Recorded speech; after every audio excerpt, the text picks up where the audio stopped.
వాళ్ళు ఇచ్చినటువంటి post mortem రిపోర్ట్లో ఒక ఆశ్చర్యం వేసి, ఒక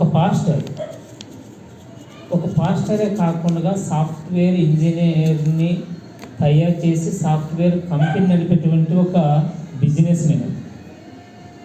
అంతేకాకుండా ఆయనకి ఎంతో పేరుంది, ఒక వక్తగా, డిబేటర్గా. అలాంటి ఆయన్ని వీళ్ళు రీసెర్చ్ చేసి ఏం చెప్పారంటే, వాళ్ళ లెక్క ప్రకారం పొద్దున 11 గంటలకి బయలుదేరితే రాత్రి 11:47 వరకు సీసీ ఫుటేజ్ అన్నీ కూడా తీసి చెప్పారు. ఆయన 4 చోట్ల మద్యం కొన్నాడని, అంటే సరాయి కొన్నాడని, సరాయి తాగాడని, పోస్ట్ మార్టం రిపోర్ట్లో అదే వచ్చిందని, ఫోన్లో తాగాడు అనుకుంది. మినిమం 12 గంటల జర్నీ, 13 గంటల జర్నీ, 4 చోట్ల మద్యం కొన్నట్లు కనుగొన్న వీళ్ళు ఒక్క చోటైనా భోజనం చేయలేదు. ఆయన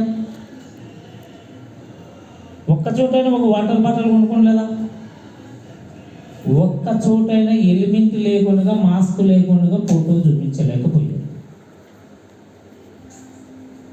టైమింగ్ చెప్తున్నారు, ఈ సీసీ కెమెరా నుండి ఇందుకు ఎంత టైమింగ్ పట్టింది, పలానా చోట ఆయన పేమెంట్ చేసేట్టు మందు కొన్నాడు. మందు తాగుతోడికి ఇంకొక అలవాటు ఉంటుంది, ఏమి చిప్స్ కొనడము, లేకపోతే దాంట్లోకి మసాలా అదేమంటారు కదా, స్టఫ్ ఏమంటారు, తింటారా? అద్దుకొని తింటారు. అవి ఏం కొన్నట్లు లేదు, వాటికి ఏమీ బిల్ పే చేసినట్లు లేదు. అంటే అర్థం చేస్తుంది, ఆనాడు యేసుక్రీస్తు ప్రభువును కూడా ఆయన 5,000 మందికి ఆహారం పంచితే తిన్నారు. ఎంతోమంది కుంటి వాళ్ళకి కాళ్ళు ఇస్తే చూసినారు, గుడ్డి వాళ్ళ కళ్ళు ఇస్తే చూసినారు, ఆశ్చర్యపడిపోయారు. ఆయన చేసిన అద్భుతాలని కళ్ళారా చూశారు కూడా. ఆయన సెలవు చేశారు, దేశద్రోహిగా శిక్షించారు. రాజు కుమారుడు అన్నాడు, దేవుని కుమారుడు అన్నాడు అని చెప్పేసి.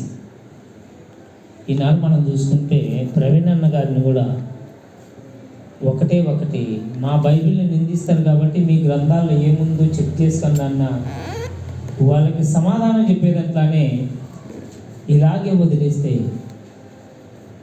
మాకు పెనుముప్పుగా మారతారని వాళ్ళ ఆలోచనతో అది ఎలా జరిగిందో డిక్లేర్ చేయలేదు. వాళ్ళు ఇంకొక మాట ఏమన్నారు తెలుసా, పోలీసు వాళ్ళు, ఈ విషయం గురించి ఇంకొకసారి ఎవరైనా మాట్లాడితే వాళ్ళ మీద చర్యలు తీసుకుంటాం, కేసులు పెడతాం. ఎంత దారుణం చూడండి. నాయన మాకు డౌట్లు ఉన్నాయి, డౌట్లు తీర్చండి అంటే కూడా కేసులు పెడతారు. చాలామంది మాట్లాడిన ప్రతి పాస్టర్కి ఏం చేశారు తెలుసా, నోటీసులు ఇచ్చారు, మీరు నోరు ముచ్చుకుంటారో మిమ్మల్ని లోపలేయాలి. ఇంత భయంకరమైన ప్రదేశంలో మనం ఉన్నాం. అందుకే మన దాకా వచ్చిన తర్వాత, మనము దెబ్బలు తిన్న తర్వాత మేల్కోవాలి, దానికంటే మనం ముందుగానే మేల్కొన్నాం. ఇంకొకటి, ప్రతి మనిషి చనిపోతాడండి. వాళ్ళు చంపినా చేస్తారు, చంపకపోయినా చేస్తారు. కానీ ఆయన చచ్చినందుకు కంటే బాగా ఆయన చచ్చిన తర్వాత ఆయన క్యారెక్టర్ని నాశనం చేయడానికి చూస్తారు. అందుకని జాగ్రత్తగా ఉన్నాడు. దీంట్లో ప్రవీణ్ అన్న గారి తప్పు కూడా ఉంది. ఎందుకు తప్పు ఉందని నేను అంటున్నానంటే, 4 కార్లు పెట్టుకొని అంత లాంగ్ జర్నీ బైక్ వేసుకపోడు, బైక్ వేసుకపోతే ఎంట ఒక్కన్న కూడా వేసుకోకపోకపోడు, ఒంటరి ప్రయాణము పేరు పొందిన ప్రతి పాస్టర్కి నష్టమే. 10 మంది కంట్లో పడ్డటువంటి ఏ పాస్టర్ అయినా ఒంటరిగా ప్రయాణం చేయదు. ఇలాగే జరుగుతుంది. మనం ఏం చేస్తాం చెప్పండి? ప్రభుత్వం అది పదే వాళ్ళు ముందర చెప్తారు, ఏమంట, మీ వద్ద ఏమన్నా ఆధారాలు ఉంటే తెచ్చండి. ఆధారాలు ఉంటే మీకెందుకు ఇస్తారు చెప్పండి? పోలీసులు ఏం పని చేస్తారు? ఆధారాలు మనమే ఇవ్వడానికి అనుకున్నామా? మనము మనకున్న డౌట్లు అడుగుతున్నాం అంతే. ఆయన ఇలా వండుకున్నాడు, ఆయన మీద బైక్ ఎలా వండుకుందంటే వాళ్ళు ఏమన్నారు తెలుసా? బైక్ స్కిడ్ అయిందంటే ఈయన పోయి పడితే బైక్ పై నుండి వచ్చి మరి ఆయన మీద పడింది. నమ్ముతారు ఎవరైనా?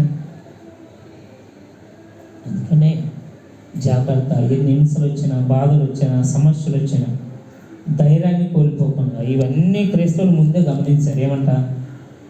వాళ్ళు పోస్ట్ మార్టం రిపోర్ట్ ఇలాగే ఇస్తారని అందరికీ తెలుసు. 2 రోజుల్లో రావాల్సింది 15 రోజులు చేశారంటే అర్థం ఏమిటి? ఎవరెవరు నోరెత్తుతారో, ఎవరెవరు దాని గురించి మాట్లాడతారో వాళ్ళల్లా నోరు మూయించి ఆ తర్వాత పెట్టారు. ఇన్ని రోజులు ఏవైతే మీడియాలో చక్కర్లు కొట్టేవో అదే సీసీ ఫుటేజ్ని చూపించారు, కానీ కొత్తగా ఏం చూపించారు. ఒక మనిషి ఎండలు పోతున్నప్పుడు మద్యం ఇస్తే ఏం కొనడా? నీళ్ళు తాగడా? ఛాయ్ తాగాడంటారు. ఆడ మాస్క్ తీయకుండా ఛాయ్ తాగినాడా?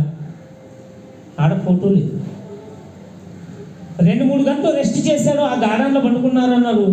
ఏ పిచ్చోడైనా హెల్మెట్ పెట్టుకొని పండుతాడా చెప్పండి? హెల్మెట్ పట్టుకొని పండుతాడా? ఉడక, ఎండ, గాలి అంటే గాలి వస్తుంది కాబట్టి పెట్టుకుంటాడు. కనీసం రెస్ట్ తీసుకునేటప్పుడు కూడా తీయడా? Mask తీయకపోయినా helmet తీయడా? అందుకనే ఇది ఖచ్చితంగా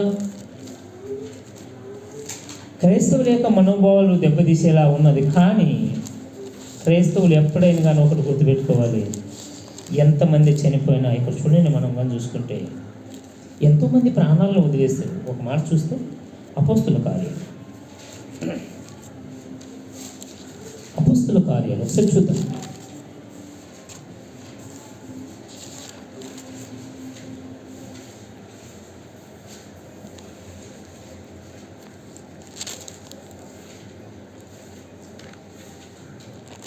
ఆరో అధ్యాయం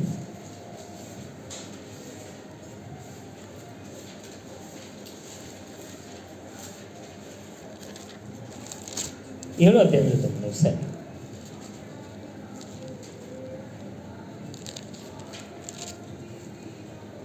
ఏడో అధ్యాయము 38వ వచనం అనుకుంటూ ఒకసారి చూద్దాం.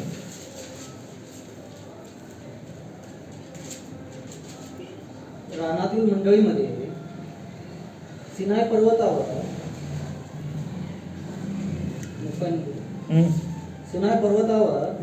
त्याच्याशी बोलणाऱ्या देवदूताबरोबर आणि आपल्या पूर्वजांबरोबर जो होता तो हाच होय, त्यालाच आपल्याला देण्याकरिता जिवंत वचने मिळाली.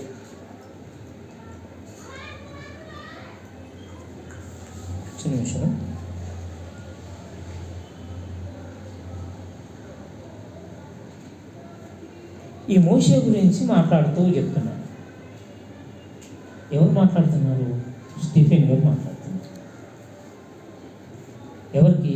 సౌలుతో మాట్లాడుతూ ఏమంటున్నాడంటే, ఆనాడు సీనాయి పర్వతమందు ఆయనకు మాట్లాడింది ఏంటంటే, నీలాంటి ఒక ప్రవక్తని పుట్టిస్తానని చెప్పాడు కదా. ఆ ప్రవక్త యేసుక్రీస్తే. మీరు బాగా చూసుకుంటే 33 వచనంలో ఉంటుంది ఆ మాట. ఏమిటో 33 వచనంలో, అందుకు ప్రభువు నీ చెప్పులు విప్పుము,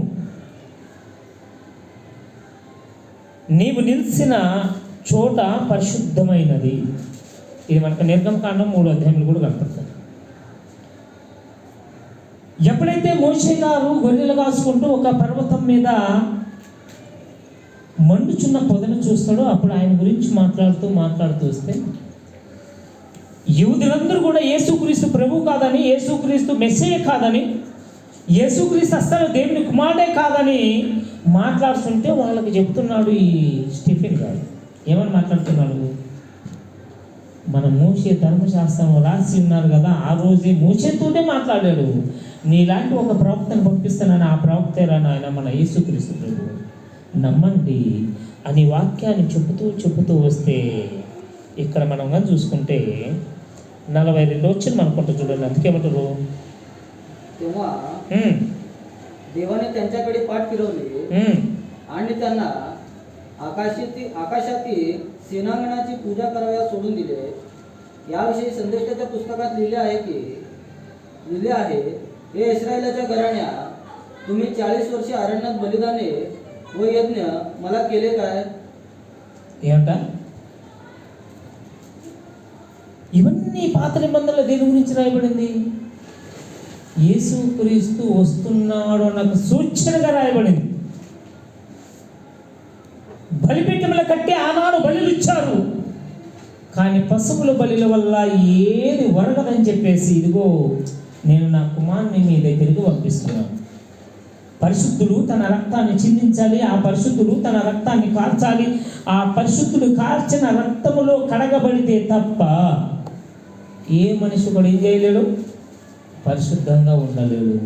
అందుకే యేసుక్రీస్తే ప్రభువు మన మెస్సయ్య అని చెప్పుతుంటే ఆ క్రమంలో వాళ్ళు ఏం చేశారు చూడండి. మనకుగా చూసుకుంటే ఇలా 58 వచ్చిన మనం అనుకుంటే ఒకసారి చూద్దామండి.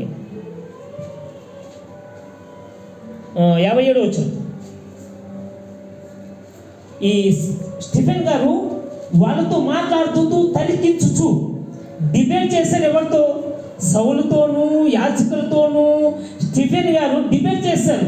ఓరి నాయన, ఎప్పుడైతే మోషేతో మాట్లాడారు, ఎవరి గురించి అయితే చెప్పాడు, ఆయన యేసుక్రీస్తు నమ్మడానికి మీకు ఎందుకు ఇంత బాధ అని చెప్పినప్పుడు 57 వచ్చిన చూడండి ఏమంటున్నారు వాళ్ళు. मोठ्याने ओरडू व कान बंद करू एक जुटीने त्याच्या अंगावर धावून गेले. मग ते त्याला शहराबाहेर घालून दगडमार करू लागले आणि साक्षीदाराने आपले वस्त्रे शौल नावाच्या एका तरुणाच्या पायाजवळ ठेवले.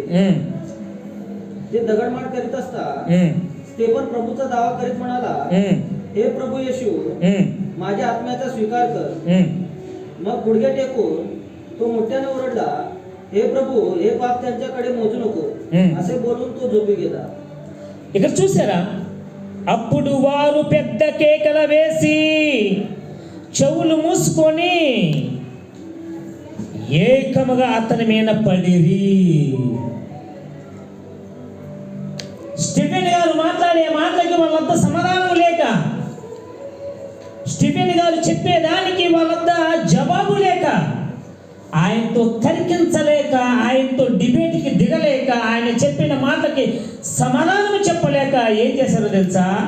ఈడేమో ఎక్కువ మాట్లాడుతున్నాడని చెవులు ముచ్చుకొని రాళ్ళు తీసుకొని చక్కగా అతని మీద పడి రాళ్ళతో కొట్టడం ప్రారంభం చేశారు. ఎంతో మంది ఇలా చనిపోయారు. ఈరోజు కొత్తగా ఇంకా చనిపోతూనే ఉంటారు. ఈయన ఏం చేశాడు? సౌలు కానివ్వండి, శాస్త్రులు కానివ్వండి, పరిచయులు కానివ్వండి, యేసుక్రీస్తు దేవుడు కాదు, దేవుని కుమారుడు కాదు, ఆయన ఎందుకు నమ్ముతారు? మనిషి కదా, మరియమ్మ కుమారుడు కదా, యేసప్ప యొక్క కుమారుడు కదా, మన మధ్యనే బ్రతికాడు కదా అని వాళ్ళు తరికించుచుంటే, మీరు ఏదైతే ధర్మశాస్త్రాన్ని నమ్ముతున్నారో, ఏదైతే జీవ గ్రంథం అని నమ్ముతున్నారో, ఇదిగో ఈ జీవ గ్రంథాన్ని రాయించినటువంటి మోషేతోనే మాట్లాడారు. నీలాంటి ఒక ప్రవక్తను నేను పుట్టిస్తాను అని, ఆ ప్రవక్తే ఈయన అని చెప్పి ఏం చేశాడు? వాళ్ళతో వాదించినప్పుడు వాళ్ళు ఏం చేశారంటే ఆయనతో వాదించలేక దొమ్మిగా తెరబడ్డారు. ఏం చేశారు? ఆయన మాట్లాడే మాటలు వినలేక చెవులు ముచ్చుకున్నారు. ఒక్కసారి ఆయన మీద పడి రాళ్ళతో కొట్టారు. ఈనాడు ప్రవీణ్ అన్న విషయంలో జరిగింది. కానీ ఇది మీ వద్ద దమ్ముంటే మీ గ్రంథాలు తీసుకురండి, నా బైబిల్ నేను తీసుకొస్తాను. మీ గ్రంథాల్లో నిజాయితీ ఉందా? మా గ్రంథాల్లో నిజాయితీ ఉందా? ఎందుకంటే మీరు లేవనెత్తారు కాబట్టి, మీరు బైబిల్ని బూతు పుస్తకం అన్నారు కాబట్టి, బైబిల్లో తప్పులు ఉన్నావు అన్నారు కాబట్టి, మా బైబిల్లో ఏదైతే ఉన్నదో నేను చెప్తాను.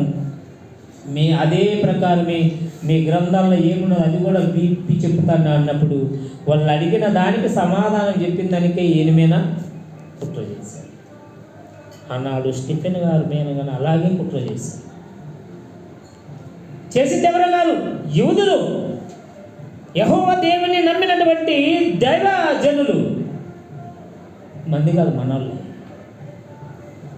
ఒక మనిషిని దేవుడు అంటారని ఈ జీవ గ్రంథం ఇలా ఒప్పుకుంటా లేదని చెప్పేసి స్టిఫెన్ గారితో మాట్లాడలేక, తర్కించలేక, ఆయన చెప్పిన మాటలకి సమాధానం లేక ఏం చెప్పారు? ఇక్కడ చూడండి 57 వచనంలో మాట్లాడుతున్నాడు. అప్పుడు వారు పెద్ద కేకలు వేసి చెవులు ముచ్చుకొని ఏకముగా అతని మీద పడింది. అందరూ ఒకేసారి దౌర్జన్యం.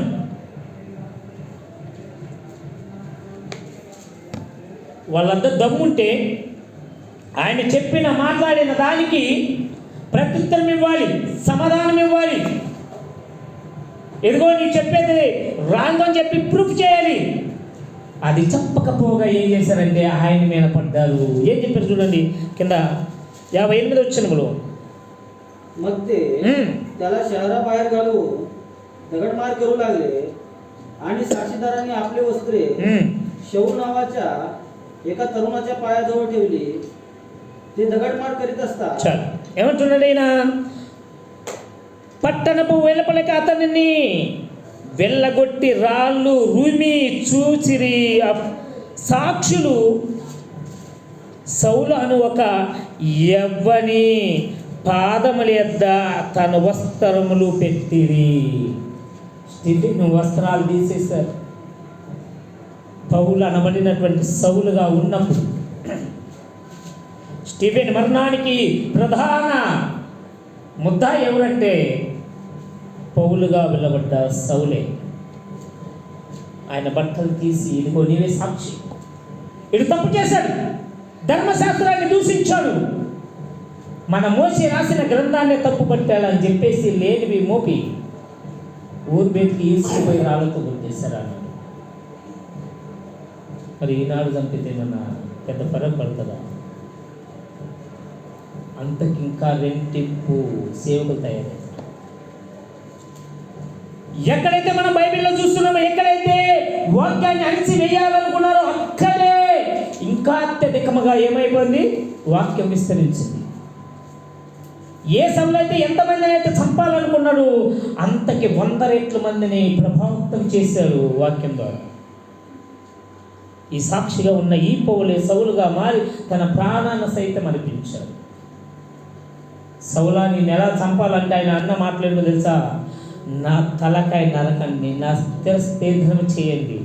ఈ యెరూషలేము ఈ గడ్డ మీదే ఎంతోమంది ప్రాణాలు నేను చిందించాను, ఎంతోమంది రక్తాన్ని ఈ భూమి మీద చిందించాను, అందుకే నా రక్తం కూడా ఈ భూమి మీదే తడవాలన్నాడు. దేవుడు ఖచ్చితంగా ప్రవీణ్ అన్న లాంటి వారిని ఎంతమందినైనా తయారు చేయగలడు. సౌలు గారు పౌలుగా మారక మునుపు స్టిఫెన్ గారిని చంపుతున్నప్పుడు స్టిఫెన్ గారు వాదించిన వాదానికి తిరగలేక ఆయన ఏం చేశారో తెలుసా? దేశద్రోహిగా, దైవద్రోహిగా చిత్రీకరించారు. ఎందుకు? ఆయన మాట్లాడే మాటలకి దగ్గర సమాధానం లేక. ఈనాడు కూడా ప్రవీణ్ అన్న మాట్లాడే మాటలకు సమాధానం లేక ఒక మద్యం తాగిన వాళ్ళుగా చిత్రీకరించారు. ఆయన తాగాలనుకుంటే దైవాన్ని ముందు పెట్టుకొని ఆరాము ఎంజాయ్గా ఫారెన్ కంట్రీ నుండి తెప్పించుకొని ఆరాము జీపులో దక్కుని పోయేవాడు.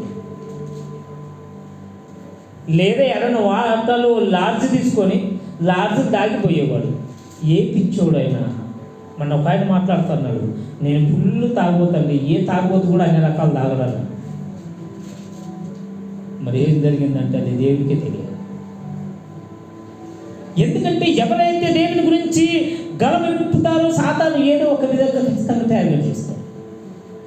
ఇది ఈనాడు జరిగిందే కాదు, యానాడు నుండి జరుగుతూ వచ్చింది. ఈయన ఏం చేశారు? రాళ్ళతో కొట్టి ఒకేసారి పడ్డారు. ఆయన చెప్పిన మాటలు కూడా వినాలా, ఇది రైటా రాంగ్ అని పరిశీలన చేయాలా. ఇది ఎందుకు తెలుసా? రోమ ప్రభుత్వం చేతిలో ఉంది అన్నాడు. ఈనాడు కూడా ప్రభుత్వం మన చేతులు లేదు. ప్రభుత్వము ఏది రాసి పంపిస్తే అదే శాసనం. ఈనాడు మనం పోలీసులు అన్నకలేదు, ప్రభుత్వాన్ని అన్నకలేదు. మనకున్న డౌట్ కూడా చెప్పనీక లేదు. ఎవడైనా నోరు తెచ్చాడా, ఎవడైనా ఇదిగో ఇట్లా మనకు తప్పు కనిపిస్తుంది అంటే వాడికి నోరు తీసి ఇవ్వడము, జైలు వేసేయడం, నోరు ముచ్చేయడం. ఎందుకు? అంత్య దినాల్లో ఉన్నాం, ఆఖరి దినాల్లో ఉన్నాం. జాగ్రత్తగా ఉండాలి. చూడండి కిందికి మాట్లాడుతూ ఏమంటున్నాడు? 59 అంటున్నాడు. ते दगडमार करीत असता ते पण प्रभूचा दावा करीत म्हणाला, हे प्रभू येशू माझ्या आत्म्याचा स्वीकार कर. मग गुडघे टेकून तो मोठ्याने ओरडला, हे प्रभू, हे पाप त्यांच्याकडे मोजू नको. असे बोलून तो झोपी गेला. ఏమంటా ఈయన ఏమంటున్నాడు? ప్రభువును గురించి మొరపెట్టుచు, యేసు ప్రభువా, నా ఆత్మ నీ యొద్దకు చేర్చుకోమని గట్టిగా కేకవేశాడు. ప్రభువా, మీరేం చేస్తున్నారో మీకు తెలియలేదా? వాళ్ళ మీదకి ఆ పాపము రాకుండా క్షమించు అన్నాడు. ఎంత గొప్ప మనసు చూడండి. ఈనాడు ఈ రిపోర్ట్ ఇలా కావడానికి కారణం కూడా ఏంటో తెలుసా? ప్రవీణ్ అన్న గారి యొక్క భార్య అది మర్డరైనా ఏమైనా దేవుడు చూసుకుంటాడు. ఒకవేళ ఎవరైనా చంపినా నేను క్షమించేస్తాను అన్న ఒక కారణంతో పోలీసులు సరైన దర్యాప్తు చేయలేకపోయారు. ఒకవేళ కుటుంబమే కానీ రోడ్డు మీదకి వచ్చి మాకు సరైన దర్యాప్తు కావాలని వాళ్ళకున్న సమాచారం ప్రకారం, వాళ్ళకున్న నాలెడ్జ్ ప్రకారం వాళ్ళు కానీ పట్టుబట్టింటే, క్రైస్తవులను ఒక్కటైతే రిపోర్ట్ వేరేలా ఉంటుంది. వాళ్ళు ఏం చేశారు? అది మర్డర్ అయినా సంబంధం లేదు, చనిపోయిన వాడు తిరిగిరా. మాకు మా దేవుడు నేర్పింది ఏమిటో తెలుసా? తప్పు చేసిన వాడిని క్షమించమని. ఒకవేళ మా ఆయన్ని చంపేశారని తెలిసిన వాళ్ళని క్షమించేస్తాను అన్నదానికి ఆధారాలు లేకుండా పోయాయి. పోలీసుల్ని ప్రశ్నించే వాడే లేకుండా పోయాడు. బయట వాళ్ళు ఎన్ని రోజులు మాట్లాడతారు చెప్పండి? ఎంత వరకు మాట్లాడతారు చెప్పండి? వాళ్ళు మౌనంగా ఉన్నారు కాబట్టి వీళ్ళు ఇష్టం వచ్చింది రాసి వీళ్ళకి రిలీజ్ చేసేసారు. ఆనాడు ఆయన కూడా అంటున్నాడు, మోకాళ్ళ నుండి వాళ్ళు రాళ్ళతో కొడుతుంటే, ప్రభువా ఇదిగో నా ఆత్మ నీకు అప్పచెప్తున్నాను, నేను చనిపోతున్నాను. కానీ నన్ను చంపారు కదా, నీ వంటి తెలియక, నీ ప్రేమ తెలియక, నీ గురించి తెలియక నన్ను చంపారు. నన్ను చంపినటువంటి పాపం వాళ్ళ మీదకి రానియద్దున్నాడు. ఇది గొప్ప.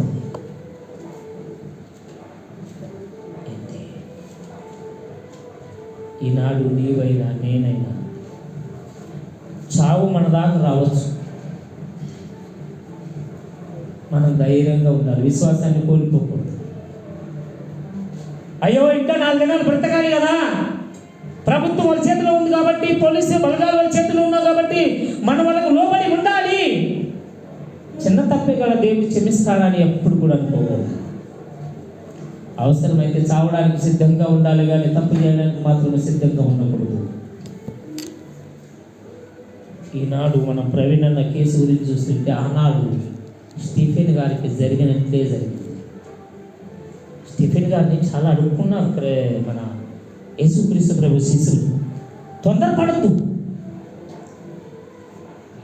అవసరమైతే దాక్కుందాం కొన్ని దినాలు, మనకు బలం వచ్చేంత వరకు. ప్రభుత్వము కట్టుదిట్టగా ఉంది. ప్రభుత్వము మనం ఎక్కడ కనపడితే అక్కడ చంపాలని ఎదురు చూస్తుంది. అంటే మీరు తిరిగి వారుగా ఎదబడుతున్నారా? దేవుడు మనతో లేదా? ఆయన చనిపోయి తిరిగి లేచాడని మీకు తెలియదా అని మన యేసుక్రీస్తు శిశువులతో తిరగబడి ధైర్యంగా ముందుకి ఒక్కడే కొనసాగిన వాడు. ఒకవేళ ఆయన కానీ చావకుండా ఉంటే సౌలు కంటే గొప్ప సేవ చేసేవాడు. ఈనాడు ప్రవీణ్ అన్న గారు కూడా చనిపోనట్లు ఉంటే ఇంకొక 10 సంవత్సరాలు ఎంతోమందిని తయారు చేసేవాడు. బైబిల్ కాలేజ్ కట్టాలని, ఎంతోమంది అనాథ పిల్లల్ని పోషించాలని, ఎంతోమందికి ఉపాధి కల్పించాలని, ఎంతోమందికి చైతన్యంగా నేర్పాలని ఆయన తాపత్రం. కానీ శత్రువు తట్టుకుంటాడా? తట్టుకోలేడు. శత్రువు చేసే పని ఏంటో తెలుసా? ఒకసారి చూడండి. ఏమి 1వ అధ్యాయం మన అపవాది అయినటువంటి సాతాను చేసేటువంటి పని చూడండి ఏం చేస్తున్నాడు. ఏబు గ్రంథం 1వ అధ్యాయం చూడండి ఒకసారి. ఏబు 1వ అధ్యాయం 1వ నుంచి చూద్దామండి ఏమంటున్నాడు.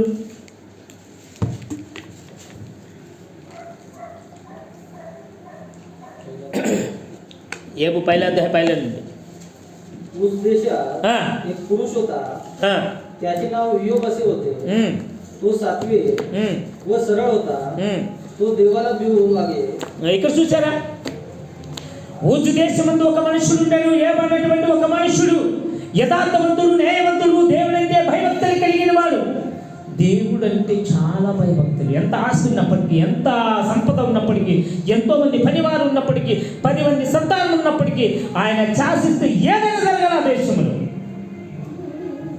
ఆయన ఇది కావాలంటే కావాలి, ఇలా కూర్చోవాలి, లేవంటే లేవాలి, సమస్తం ఆయన చేతిలో ఉంటే కూడా దేవుడితో భయభక్తులు కలిగి ఉన్నాడు. అందుకే చూడండి ఏమంటున్నాడు, చదవండి. तू देवाला भिवून वागे व पापापासून दूर राही. त्याला 7 पुत्र व 3 कन्या झाल्या. ఎవరిని పట్టుకుంటారు? సాతాను. బాగా జాగ్రత్తగా చూసుకోండి.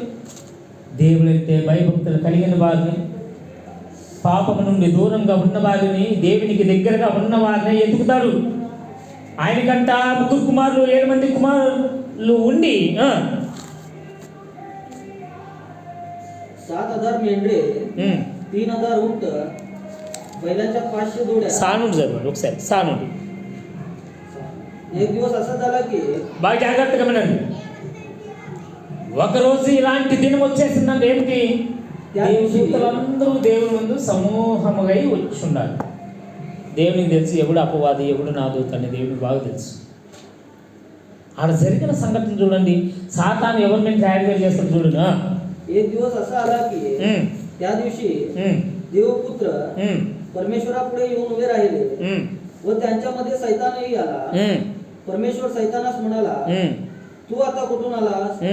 सैतानाने परमेश्वरास उत्तर दिले, मी पृथ्वीवर इकडे तिकडे हिंडून फिरून आलो आहे. ఏమంట? దేవదూతలు కలుసుకునే ఒక సమయం వచ్చింది. ఆ దాంట్లో సాతాను వచ్చాడు. అప్పుడు దేవుడు చూసి, ఎవరా నువ్వు? నా సమూహములు ఉన్నావు, ఎక్కడి నుండి వచ్చావు? వాడు ఇచ్చిన సమాధానం ఏంటో తెలుసా?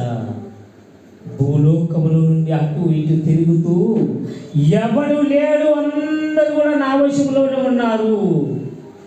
ఎవడు చూసినా నా వశంలోనే ఏదో ఒక మనుషులు ఉన్నారు. అందుకే ఇక్కడ తిరిగి వచ్చింది. భూమి మీద ఇలా ఇలా తిరుగుతూ పోతుంటాడు.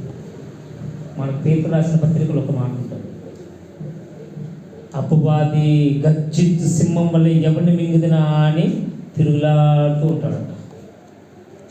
ఎవరు నీతివంతుడు ఉండాలంటే వాని విజ్ఞేస్ ఏంటి, వాని శక్తులు ఎవరు, వాడిని ఎలా పడగొట్టాలి, వాడిని ఎలా లోపరుచుకోవాలి, ఇదే పని వాడి పని. అందుకే అంటే అప్పుడు అంటున్నారు చూడండి, ఈయన మాట్లాడుతూ అందుకు ఆటో వచ్చినట్టు చూడండి. परमेश्वराने सैतानास विचारले, माझा सेवक इयोब याच्याकडे तुझे लक्ष गेले होते का? भूतलावर त्याच्या तोडीचा 7वे ఏమంటారు? భూలోకమందు నా కుమారుడైన యోబును గ్రహించితివా, ఆలోచన చేసితివా, ఎప్పుడైనా చూసావునా? నాకెందుకు తెలియదు. ఏ గురించి తెలియదా? తెలుసు కదా. న్యాయవంతుడు, యథార్థవంతుడు, దేవుడంటే భయభక్తులు కలిగిన వాడు, బాధ్యత కలిగిన వాడు, పేదల పట్ల ప్రేమ కలిగిన వాడు అని చెప్పితే ఆయన ఏమంటారంటే, కింద చూడండి ఏమంటున్నాడు, ఈ సాతానే చెబుతున్నాడు. ఎంత చక్కగా చూడండి 10వ వచనంలో. तो त्याचे घर, ఏమంటా? నీ అతనికని व त्याचे सर्वस्व, అతని కలిగిన సమస్తమునకును याभोवती तू कुंपण అతని ఇంటికి నీవు కంచె వేసి ఉన్నావు. तू त्याच्या हातात शेष दिले आहे ना. దేవుని సేవకుల్ని సాతాను ఎప్పటి వరకు ఉంటాడంటే దేవుడు ఆజ్ఞ ఇచ్చేంత వరకు. ఒకవేళ దేవుడు నేను తలుపు తెరిచి వెళ్ళిపో అంటే ఖచ్చితంగా సాతాను మనల్ని వదిలిపెట్టు పరీక్షేస్తాడు. అందుకని జాగ్రత్త. అపవాది ఎవరైతే ఈ భూమి మీద పరిశుద్ధంగా బ్రతుకుతారో వాళ్ళ మీదే టార్గెట్గా బ్రతుకుతున్నాడు. జాగ్రత్త.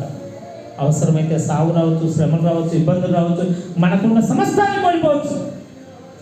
భార్య భర్తను కోల్పోవచ్చు, భర్త భార్యను కోల్పోవచ్చు, పిల్లల్ని కోల్పోవచ్చు, ఆస్తిని కోల్పోవచ్చు, ఏదైనా కోల్పోవచ్చు. కానీ అంత వరకు సహించినప్పుడు మనకు కలిగే ఆనందం ఎలా ఉంటుందో లాస్ట్ వచ్చి చూసుకొని ముగించేసుకుందామండి. ఏం గ్రంథం చూడండి, లాస్ట్ అధ్యాయంలో ఉంటుంది చూడండి.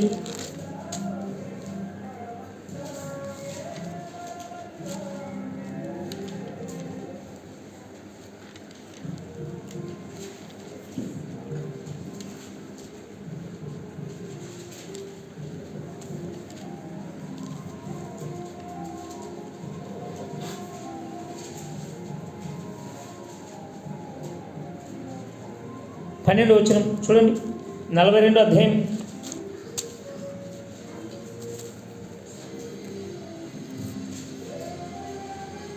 परमेश्वराने योबाच्या